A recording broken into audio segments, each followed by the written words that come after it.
Ano yung mga naiiwang alaala sa hinihiling ko ngayon? Aside from letters. This watch na ngayon ko lang sinuot ulit kasi alam mo, takot na takot ako gamitin to. Ito.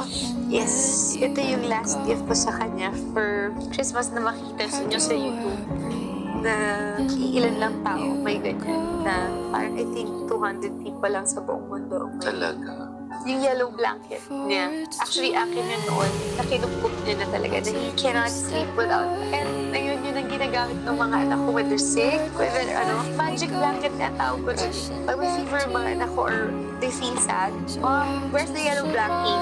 Kasi yung Smarty, di ba, may yellow blanket tawag yan. So, Mom, where's the yellow blanket? Leave it sa Santino, leave it sa Sam. I need it now. So, doon ko nalaman amay may pinagdadaan yung mga anak ko. So ito, Walang pwedeng maglaba, akalaw lang. nakagaling. Yeah, nakakaano, no? Bibigyan ng comfort sa Comfort, kanila. nakakabigay ng comfort.